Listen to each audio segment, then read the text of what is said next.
아니, 이게 정말 한국의 음악이라고. 여기 지루할 줄 알았던 한국의 국악 공연을 보고 깜짝 놀란 외국인 여성이 있습니다. 과연 그녀에게는 무슨 일이 있었던 걸까요? 오늘의 이야기 지금 시작합니다. 잠깐만요. 1초면 가능한 구독과 좋아요 버튼을 눌러주시면 영상 제작에 큰 힘이 됩니다. 안녕하세요. 저는 BBC 방송국 문화부 기자 올리비아입니다. 28살의 평범한 영국 여성이죠. 적어도 제가 한국 문화를 만나기 전까지는 그랬어요. 몇 주 전 국장님께서 저를 불렀어요. 올리비아, 요즘 우리 젊은이들 사이에서 한류가 대세라던데 한번 취재해보겠나? 처음엔 그냥 소수의 사람들이 관심 있어 하는 문화라고만 생각했어요. 사실 저도 K-pop 정도만 들어봤지 한국 문화에 대해서는 거의 아는 게 없었거든요. 그래서 시작한 취재였어요. 런던 시내 곳곳을 돌아다니며 젊은이들을 만나고 한국 문화 관련 행사장을 찾아다녔죠. 그런데 세상에, 제가 알던 영국의 모습이 아니었어요. 옥스퍼드 거리의 한 카페에서는 젊은이들이 한글로 된 단어장을 들고 열심히 공부하고 있었고, 코벤트 가든에서는 한국 전통 음악 공연이 한창이었어요. 심지어 버킹엄 궁전 앞 광장에서는 K-pop 커버 댄스 팀들이 열정적인 공연을 펼치고 있었죠. 세상에, 이게 정말 우리 영국인가요? 저도 모르게 탄성이 나왔어요. 하지만 이건 시작에 불과했죠. 제 인생을 완전히 뒤바꿔 놓을 진짜 충격은 그날 밤 한 작은 공연장에서 기다리고 있었어요. 그날 밤의 경험은 정말 특별했어요. 공연장에서 본 K-pop 그룹의 무대는 제가 상상했던 그 이상이었거든요. 화려한 퍼포먼스와 중독성 있는 멜로디, 그리고 완벽한 군무까지 제 눈과 귀를 사로잡기에 충분했죠. 하지만 더 놀라운 건 그 다음 날이었어요. 취재를 위해 찾아간 옥스퍼드 대학교에서 믿기 힘든 광경을 목격했거든요. 안녕하세요. 저는 한국어학과 교수 제임스 스미스입니다. 옥스퍼드 대학교에 한국어학과가 있다는 사실에 저는 깜짝 놀랐어요. 강의실에 들어서자 학생들로 가득 찬 모습이 눈에 들어왔죠. 그들의 열기는 정말 대단했어요. 노트북과 태블릿을 꺼내놓고 수업 시작을 기다리는 학생들의 눈빛에서 한국어에 대한 열정이 느껴졌죠. 한국어는 정말 매력적인 언어예요. 문법 구조도 독특하고 한글은 그 자체로 예술 작품 같죠. 한 학생의 말에 저도 모르게 고개를 끄덕이고 있더라고요. 그런데 이게 끝이 아니었어요. 제임스 교수님의 다음 말씀에 저는 완전히 충격에 빠졌답니다. 여러분, 한글이 AI 시대에 가장 적합한 언어로 주목받고 있다는 사실을 아시나요? 순간 강의실이 술렁이기 시작했어요. 저도 궁금증을 참지 못하고 손을 들어 질문했죠. 교수님, 그게 무슨 의미인가요? AI와 한글이 어떤 관련이 있나요? 제임스 교수님은 미소를 지으며 설명을 시작하셨어요. 최근 AI 언어 모델 개발에서 한글의 우수성이 큰 주목을 받고 있습니다. 한글의 과학적이고 체계적인 구조가 AI 학습에 매우 효율적이라는 연구 결과가 나왔거든요. 교수님은 칠판에 한글의 자음과 모음을 써가며 설명을 이어갔어요. 보세요. 한글은 단 24개의 기본 문자로 모든 소리를 표현할 수 있어요. 이런 단순하면서도 조합이 자유로운 구조가 AI가 언어를 학습하고 처리하는 데 큰 장점이 됩니다. 저는 그제서야 한글의 독특한 구조에 대해 깊이 생각해보게 되었어요.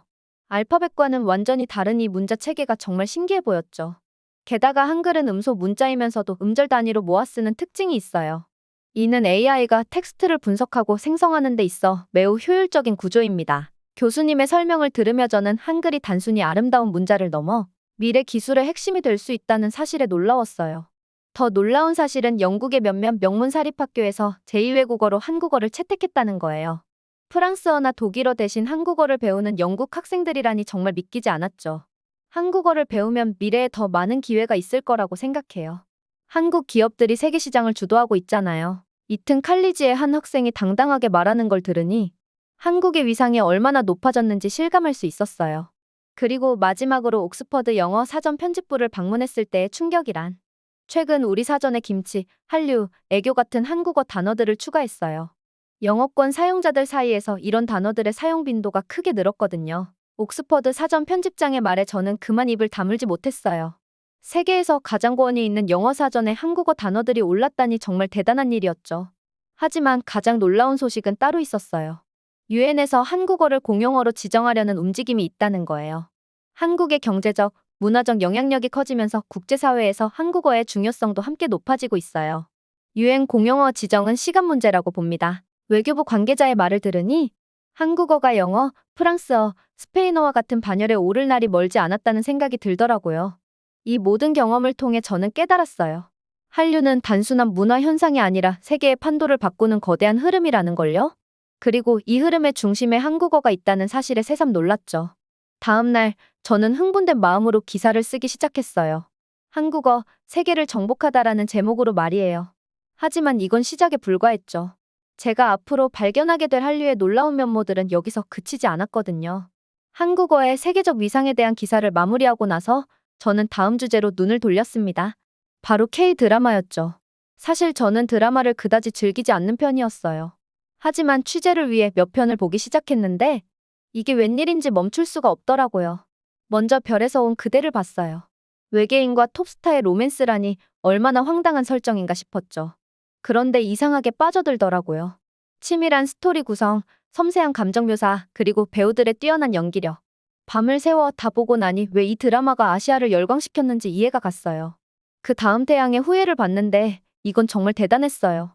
전 세계 시청자들을 사로잡은 이유를 단번에 알 수 있었죠. 로맨스, 액션, 휴머니즘이 절묘하게 어우러진 스토리에 푹 빠져들었거든요. 하지만 진짜 충격은 오징어 게임이었습니다. 넷플릭스를 통해 전 세계에 공개된 이 드라마는 그야말로 센세이션을 일으켰어요. 삶의 맨끝에 몰린 사람들의 이야기를 통해 자본주의 사회의 모순을 날카롭게 비판하는 내용이 전 세계 시청자들의 공감을 얻었더라고요. 넷플릭스 순위를 보다 저는 또 한 번 놀라운 사실을 알게 됐어요. 최근 넷플릭스에서 화제를 모으고 있는 흑백요리사라는 프로그램 때문이었죠. 이게 정말 요리 프로그램이 맞나요? 처음 흑백요리사를 보고 저도 모르게 중얼거렸어요. 독일 언론의 리뷰를 보니 이 프로그램이 단순한 요리 쇼가 아니라 본격적인 요리 광경이라고 하더라고요. 높은 위험, 치열한 경쟁, 놀라운 음식 예술성. 이 모든 요소가 어우러져 넷플릭스의 리얼리티 TV 상품 중에서도 독보적인 존재감을 뽐내고 있었죠. 특히 인상 깊었던 건 이 프로그램이 50개국 넷플릭스 탑10에 진입했다는 사실이에요. 심지어 미국에서는 7위, 독일에서는 9위까지 올랐다고 하더라고요. 한국의 요리 프로그램이 이렇게까지 인기가 있다니 정말 놀랍네요. 한 독일 시청자의 리뷰를 읽으며 저도 고개를 끄덕이게 됐어요. 그는 이 프로그램이 경쟁의 흥분, 한국 미디어의 전적인 드라마라고 표현했는데 이 말에 완전히 공감했거든요. 흑백요리사의 성공은 단순히 요리 프로그램의 인기를 넘어서는 것 같았어요. 이를 통해 한국의 음식 문화, 경쟁 정신, 그리고 독특한 연출 방식이 전 세계 시청자들의 마음을 사로잡고 있다는 걸 실감할 수 있었죠. 이건 단순한 쇼가 아니에요. 한국 특유의 드라마틱한 요소가 가미된 거죠. 한 평론가의 말에 저도 완전히 동감하게 되었어요. 이 모든 걸 정리하면서 저는 문득 궁금해졌어요.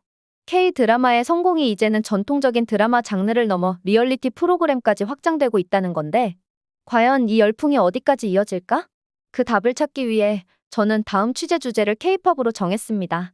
K-팝 취재를 시작하면서 저는 한국 대중음악의 놀라운 다양성과 글로벌한 영향력에 깊은 인상을 받았어요.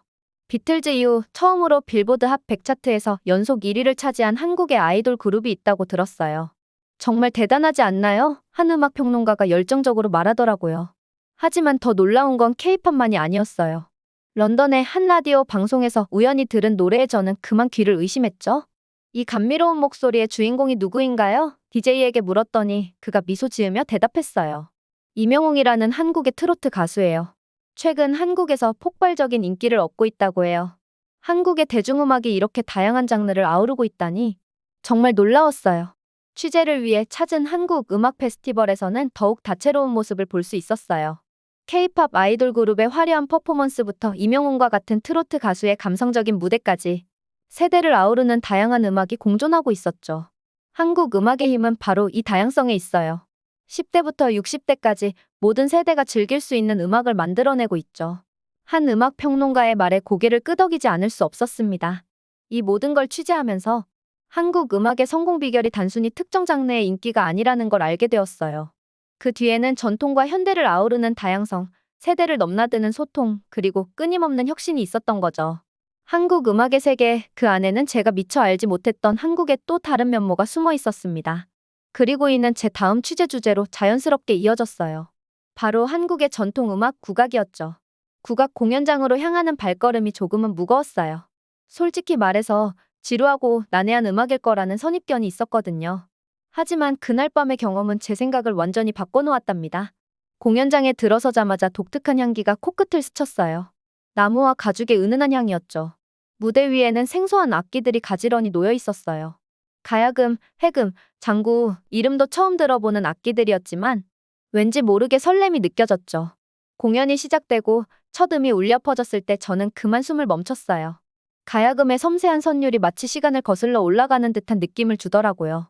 그리고 이어진 판소리 가수의 구성진 목소리, 처음에는 낯설었지만 점점 그 깊이 있는 감정 표현에 빠져들게 되었어요. 특히 인상 깊었던 건 사물놀이 공연이었어요. 4명의 연주자가 각각 다른 타악기를 연주하는데 그 역동적인 리듬과 에너지는 정말 압도적이었죠. 관객들과 호흡하며 때로는 웃고 때로는 탄성을 자아내게 하는 모습을 보며 국악이 단순히 옛날 음악이 아니라 현재 진행형에 살아있는 예술이라는 걸 깨달았어요. 공연의 하이라이트는 전통과 현대의 만남이었습니다. 전통 악기와 일렉트릭 기타, 드럼이 함께 어우러진 퓨전 국악 무대였는데 이건 정말 놀라웠어요. 전통의 깊이와 현대의 감각이 절묘하게 조화를 이루는 모습을 보며 국악의 무한한 가능성을 느낄 수 있었죠. 공연이 끝나고 나왔을 때 저는 완전히 다른 사람이 되어 있었어요. 국악에 대한 편견이 깨지고 오히려 그 매력에 푹 빠져버렸거든요. 다음 날 저는 국악의 세계화에 대해 더 깊이 알아보기 시작했어요.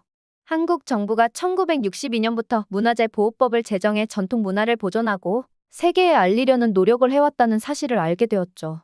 그리고 이제는 판소리와 같은 장르가 유럽과 미국의 주요 음악 축제에 초청받는다는 소식을 들으니 국악의 세계화가 얼마나 진전되었는지 실감할 수 있었어요. 특히 인상 깊었던 건 K-팝 아이돌들도 전통 음악 요소를 활용한다는 거예요. BTS의 아이돌이나 블랙핑크의 뚜두뚜두에서 국악 요소를 발견했을 때는 정말 놀라웠죠. 이렇게 전통과 현대가 조화를 이루며 세계인의 귀를 사로잡고 있다니 정말 대단하다는 생각이 들었어요. 취재를 마무리하면서 저는 국악이 단순한 음악 장르를 넘어 한국의 역사와 문화, 그리고 정체성을 전달하는 강력한 매개체라는 걸 깨달았습니다. 그리고 이런 국악의 매력이 점점 더 많은 세계인의 마음을 사로잡게 될 거란 확신이 들었어요. 다음 취재 주제를 고민하다가 문득 한 가지 궁금증이 생겼어요. 한류의 영향력이 음악을 넘어 다른 분야로도 확장되고 있다는 소문을 들었거든요. 그래서 저는 다음 주제로 K-뷰티와 패션을 선택했답니다. K-뷰티와 패션의 세계로 발을 들이면서 저는 또 한 번 놀라움을 금치 못했어요. 런던의 중심가를 걷다 보니 어느새 한국 화장품 브랜드 매장들이 즐비해 있더라고요. 불과 몇 년 전만 해도 볼 수 없었던 광경이었죠. 호기심에 이끌려 한 매장에 들어갔어요. 그곳에서 본 건 단순한 화장품이 아니었어요. 10단계 스킨케어 루틴이라는 걸 처음 알게 되었는데 이게 웬일인지 영국 여성들 사이에서 대유행이더라고요. 한국 여성들의 피부가 좋은 이유를 알겠어요. 이렇게 꼼꼼하게 관리하는데 어떻게 피부가 나쁠 수 있겠어요? 매장을 방문한 한 고객의 말에 저도 모르게 고개를 끄덕였어요. 특히 눈길을 끈 건 특이한 원료들이었어요. 달팽이 점액, 화산송이, 심지어 말의 기름까지. 처음엔 좀 징그럽기도 했지만 직접 사용해보니 효과가 놀라웠어요. 제 피부가 눈에 띄게 좋아지는 걸 느낄 수 있었거든요. K-뷰티의 인기는 단순히 제품의 효과 때문만은 아니었어요. 귀여운 패키지 디자인, 합리적인 가격, 그리고 지속적인 혁신. 이 모든 것이 어우러져 세계 시장을 사로잡고 있었죠. 패션 분야도 만만치 않았어요. 명품 브랜드 매장 앞에 줄을 서 있는 사람들 중 상당수가 한국인 관광객들이더라고요. 그들의 세련된 스타일을 보며 저도 모르게 감탄이 나왔어요. 한국 스트리트 패션은 정말 독특해요. 과감하면서도 세련되죠. 요즘은 우리 영국 디자이너들도 한국 패션에서 영감을 많이 얻고 있어요. 런던 패션 위크에서 만난 한 디자이너의 말이 아직도 귓가에 맴돌아요. K-팝 아이돌들의 영향력도 무시할 수 없었어요. BTS나 블랙핑크가 착용한 의상이 순식간에 완판되는 걸 보면서 한류가 단순한 문화 현상을 넘어 거대한 산업으로 발전하고 있음을 실감했죠. 취재를 마무리하면서 저는 K-뷰티와 패션이 단순히 외모를 가꾸는 것을 넘어 하나의 라이프 스타일로 자리 잡고 있다는 걸 깨달았어요. 그리고 이를 통해 한국의 미적 감각과 문화가 전 세계로 퍼져나가고 있다는 사실에 새삼 놀랐죠. 다음 주제를 고민하다가 문득 배가 고파졌어요. 그때 코끝을 스치는 향긋한 냄새, 길거리에서 불어오는 김치향이었죠. 그 순간 저는 다음 취재 주제를 정했어요. 바로 한식의 세계화였답니다. 한식을 취재하기 위해 저는 런던 소호의 한 한국 식당을 찾았어요. 문을 열자마자 풍겨오는 고소한 참기름 향에 절로 입맛이 돌더라고요. 어서 오세요. 오늘은 어떤 요리를 드시겠어요? 친절한 직원의 안내로 자리에 앉았는데 메뉴판을 보고 깜짝 놀랐어요. 비빔밥, 불고기, 김치찌개 같은 전통적인 메뉴부터 한국식 치킨, 부대찌개까지 정말 다양했거든요. 호기심에 이것저것 주문해봤는데 그 맛은 정말 놀라웠어요. 특히 비빔밥은 색색의 야채와 고기, 그리고 고소한 참기름이 어우러져 그야말로 건강한 맛이 무엇인지 알게 해주더라고요. 한식은 정말 균형 잡힌 식단이에요. 발효식품인 김치도 있고 다양한 채소와 단백질이 골고루 들어있죠. 게다가 맛도 좋으니 인기가 없을 수가 없죠. 옆 테이블에 앉은 영국인 손님의 말에 저도 고개를 끄덕이지 않을 수 없었어요. 취재를 위해 여러 한식당을 돌아다녀 봤는데 놀랍게도 미슐랭 가이드에 등재된 한식당도 있더라고요. 한식이 이제는 고급 요리로도 인정받고 있다는 증거였죠.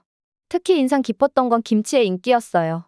슈퍼마켓에 가면 어김없이 김치 코너가 있을 정도로 영국인들 사이에서도 인기가 높아졌더라고요. 김치는 정말 매력적인 식품이에요. 맛있으면서도 건강에 좋고 다양한 요리에 활용할 수 있죠. 요즘은 김치를 넣은 피자나 버거도 인기 있어요. 한 요리 전문가의 말을 들으며 한식의 무한한 가능성을 느낄 수 있었어요. 한식의 세계화는 단순히 음식 그 자체를 넘어서고 있었어요. 한식을 통해 한국의 식문화, 나아가 한국의 정서와 가치관까지 전달되고 있다는 걸 깨달았죠. 예를 들어 불고기나 삼겹살 같은 요리를 통해 한국의 정이라는 문화를 느낄 수 있었어요. 여러 사람이 둘러앉아 함께 고기를 구워 먹으며 대화를 나누는 모습은 한국의 공동체 문화를 잘 보여주는 것 같았죠. 또한 한식의 발효 문화도 큰 관심을 받고 있더라고요. 김치, 된장, 고추장 같은 발효 식품들이 건강식품으로 주목받으면서 한국의 전통 지혜가 세계적으로 인정받고 있었어요. 한식은 단순한 음식이 아니에요. 수천 년의 역사와 문화가 담긴 예술이죠. 게다가 건강에도 좋으니 이보다 더 좋을 순 없죠. 한 한식 전문 셰프의 말에 저도 완전히 동감하게 되었어요. 취재를 하면 할수록 한식의 세계화가 단순히 음식의 확산이 아니라 한국 문화 전체의 세계화로 이어지고 있다는 걸 실감했어요. 한식을 먹으면서 자연스럽게 한국어를 배우고 한국 문화에 관심을 갖게 되는 사람들이 늘어나고 있더라고요. 특히 놀라웠던 건 한식이 환경 보호와 지속 가능한 식생활 트렌드와도 잘 맞아떨어진다는 거예요. 채식 위주의 사찰 음식이나 제철 재료를 사용하는 한식의 철학이 현대의 이코-프렌들리 라이프 스타일과 잘 어울리더라고요. 한식은 미래 식품이에요. 건강에도 좋고 환경에도 좋고 맛도 좋으니까요. 앞으로 더 많은 사람들이 한식을 즐기게 될 거예요. 한식품 전문가의 말을 들으며 저는 한식의 밝은 미래를 그려볼 수 있었어요. 취재를 마무리하면서 저는 한식이 단순한 음식을 넘어 하나의 문화 현상으로 자리 잡고 있음을 깨달았어요. 그리고 이를 통해 한국의 정서와 가치관, 그리고 지혜가 전 세계로 퍼져나가고 있다는 사실에 새삼 놀랐죠. 다음 주제를 고민하다가 문득 한 가지 궁금증이 생겼어요. 이렇게 다양한 분야에서 한류가 세계를 휩쓸고 있는데 과연 이게 한국 경제에는 어떤 영향을 미치고 있을까? 그래서 저는 다음 주제로 한류의 경제적 파급 효과를 선택했답니다. 한류의 경제적 파급 효과를 취재하기 위해 저는 런던 시내의 한 경제 연구소를 찾았어요. 그곳에서 만난 경제 전문가의 말에 저는 깜짝 놀랐답니다. 한류의 경제적 가치요? 연간 수십억 달러에 달합니다. 그것도 계속 증가하고 있죠. 처음에는 믿기 힘들었어요. 하지만 구체적인 수치들을 보니 실감이 나더라고요. 먼저 K-팝의 경제적 효과가 엄청났어요. BTS만 해도 연간 수조 원의 경제 효과를 낸다고 하더라고요. 콘서트, 음반 판매, 광고 수익은 물론이고 팬들의 한국 방문으로 인한 관광 수입까지 포함하면 그 규모가 어마어마했죠. BTS의 콘서트가 열리는 날이면 주변 호텔, 레스토랑, 쇼핑몰까지 특수를 누립니다. 한 도시의 경제가 활기를 띠는 거죠. 연구원의 말을 들으니 K-팝의 영향력이 음악을 넘어 도시 경제 전반에 미치고 있다는 게 실감났어요. K-드라마의 경제적 효과도 놀라웠어요. 오징어 게임이 넷플릭스에서 흥행하면서 한국의 콘텐츠 산업 전체가 주목받게 되었다고 해요. 이로 인해 한국 드라마에 대한 글로벌 투자가 급증했다고 하더라고요. 한편의 드라마가 히트하면 관련 상품 판매도 급증합니다. 의상, 화장품, 심지어 드라마에 나온 음식까지요. 이건 한국 제품의 세계 시장 진출에 큰 도움이 됩니다. K-뷰티 산업의 성장세는 더욱 놀라웠어요. 한국 화장품 브랜드들이 세계 시장에서 차지하는 비중이 계속 늘어나고 있다고 해요. 특히 중국, 동남아시아 시장에서의 성장이 두드러진다고 하더라고요. K-뷰티는 단순한 화장품 판매를 넘어 한국의 이미지 제고에도 큰 역할을 하고 있어요. 한국 하면 세련되고 트렌디한 이미지가 떠오르게 된 거죠. 한식의 세계화도 경제적으로 큰 효과를 내고 있었어요. 해외 한식당 수가 급증하면서 한국 식재료 수출도 함께 늘어났다고 해요. 김치, 고추장 같은 전통 식품의 수출이 크게 증가했다는 소식을 들으니 왠지 모르게 뿌듯하더라고요. 한류로 인한 관광객 증가도 무시할 수 없습니다. K-팝 콘서트를 보러 오거나 드라마 촬영지를 방문하려는 외국인 관광객들이 크게 늘었거든요. 이 말을 듣고 보니 제가 한국에 가보고 싶다는 생각이 들더라고요. 아마 저 같은 사람들이 전 세계에 많이 있겠죠? 취재를 마무리하면서 저는 한류가 단순한 문화 현상을 넘어 한국의 새로운 성장 동력이 되고 있다는 걸 깨달았어요. 문화 수출을 통해 경제 발전을 이루는 모습이 정말 인상적이었죠. 다음 주제를 고민하다가 문득 이런 생각이 들었어요. 과연 이런 한류의 열풍이 앞으로도 계속될 수 있을까? 그래서 저는 마지막 주제로 한류의 미래와 도전을 선택했답니다. 한류의 미래와 도전에 대해 알아보기 위해 저는 런던의 한문화 연구소를 찾았어요. 그곳에서 만난 전문가들의 의견은 매우 다양했지만 대체로 한류의 미래에 대해 긍정적이었답니다. 한류는 이제 단순한 유행을 넘어 하나의 글로벌 문화 현상으로 자리 잡았어요. 앞으로도 계속 성장할 가능성이 크죠. 한문화 인류학자의 말에 저도 고개를 끄덕이게 되더라고요. 하지만 동시에 여러 가지 도전 과제도 있다고 하더라고요. 첫 번째로 지적된 건 신선함의 유지였어요. K-팝, K-드라마 등이 전 세계적으로 인기를 얻으면서 일정한 공식이 생겼다는 거예요. 이 공식을 벗어나 계속해서 새로운 것을 선보이는 것이 중요하다고 하더라고요. 한류 콘텐츠가 식상해지지 않도록 끊임없이 혁신해야 해요. 그래야만 글로벌 팬들의 관심을 계속 유지할 수 있죠. 두 번째 도전 과제는 문화적 다양성이었어요. 한류가 세계화되면서 오히려 한국 고유의 문화적 특성을 잃을 수 있다는 우려가 있더라고요. 세계 시장을 겨냥하다 보면 자칫 한국적인 특성을 잃을 수 있어요. 글로벌과 로컬의 균형을 잘 잡는 것이 중요합니다. 이 말을 들으니 한류의 진정한 매력은 한국만의 독특한 문화에서 나온다는 걸 다시 한번 깨달았어요. 세 번째로는 지속 가능성이 언급됐어요. 한류 스타들의 과도한 노출, 엄청난 트레이닝 시스템 등이 장기적으로 지속 가능할지에 대한 의문이 제기되더라고요. 스타들의 건강과 행복도 중요해요. 더 건강한 산업 구조를 만들어야 한류가 오래 지속될 수 있을 거예요. 이 말을 듣고 보니 화려한 무대 뒤에 숨겨진 현실에 대해서도 관심을 가져야겠다는 생각이 들었어요. 하지만 이런 도전 과제들에도 불구하고 전문가들은 한류의 미래를 밝게 전망했어요. 특히 한국의 창의력과 적응력을 높이 평가하더라고요. 한국은 늘 위기를 기회로 만들어 왔어요. 한류도 이런 도전을 새로운 도약의 기회로 삼을 거예요. 이 말을 들으니 왠지 모르게 가슴이 뭉클해지더라고요. 취재를 마무리하면서 저는 한류가 단순한 문화 현상을 넘어 세계의 문화 지형을 바꾸고 있다는 걸 깨달았어요. 그리고 이 과정에서 한국이라는 나라의 저력을 느낄 수 있었죠. 이제 제 한류 취재 여정도 막바지에 접어들었네요. 처음에는 단순한 호기심으로 시작했지만 이제는 한류의 진정한 팬이 되어버렸어요. 취재를 마친 지 한 달, 제 책상 위에는 취재 노트와 함께 작은 태극기가 놓여 있어요. 이 여정을 시작할 때만 해도 이렇게 깊이 한류에 빠지게 될 줄은 몰랐답니다.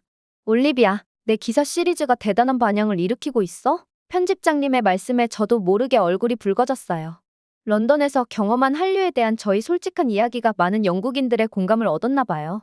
이제 제 주변에서도 변화가 느껴져요.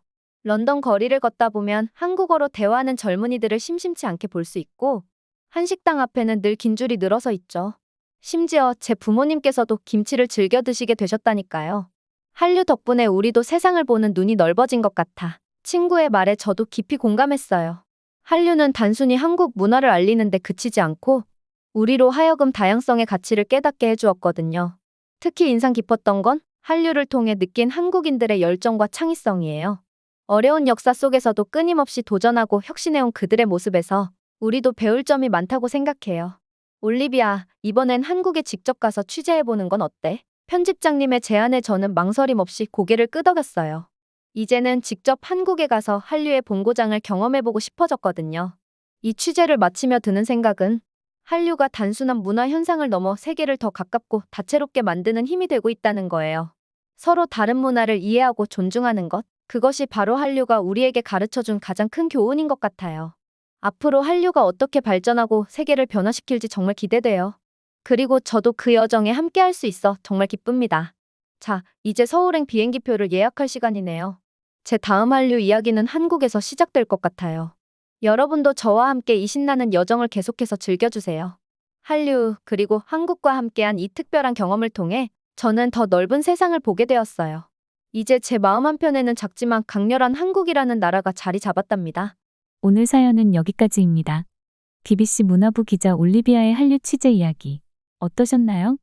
처음에는 한국 문화에 큰 관심이 없었던 올리비아가 한글의 과학성과 아름다움 그리고 국악의 현대적 재해석에 매료되는 과정이 인상적이었습니다. 특히 한글이 AI 시대에 가장 적합한 언어로 주목받고 있다는 사실과 국악이 전통의 틀을 벗어나 세계 음악계에 신선한 바람을 일으키고 있다는 점이 놀랍습니다. 국악의 현대화와 세계화가 한국 문화의 깊이와 다양성을 보여주는 좋은 예가 되고 있네요. 더불어 넷플릭스를 통한 한국 콘텐츠의 세계적 인기, 특히 흑백요리사와 같은 프로그램이 보여주는 한국의 창의성과 제작 능력이 글로벌 엔터테인먼트 산업에 새로운 표준을 제시하고 있다는 점도 주목할 만합니다. 한글의 우수성, 국악의 현대적 변신, 그리고 한국 콘텐츠의 세계적 영향력이 한류의 새로운 지평을 열고 있음을 다시 한번 확인할 수 있었습니다. 여러분은 한글의 미래가치, 국악의 세계화, 그리고 넷플릭스를 통한 한국 콘텐츠의 글로벌 확산에 대해 어떻게 생각하시나요? 앞으로 이러한 한국 문화의 요소들이 어떻게 발전하고 세계와 소통할지 여러분의 의견을 댓글로 남겨주세요. 감동 마이크는 여러분의 소중한 마음을 모아 사연 주인공들에게 전해드리고 있습니다. 여러분 주변에 감동적이거나 재미있는 실제 사연들을 제보받고 있으니 언제든 저희 공식 메일로 제보해주세요. 여러분의 소중한 사연 기다리겠습니다. 오늘 들려드린 사연이 마음에 드셨다면 구독과 좋아요 눌러주시고 주변 분들과도 공유해주세요. 여러분의 작은 관심과 응원이 더욱 좋은 콘텐츠를 만드는 데 큰 힘이 됩니다. 이상 감동 마이크였습니다. 끝까지 시청해주셔서 감사합니다. 다음에 더 감동적인 사연으로 찾아뵙겠습니다.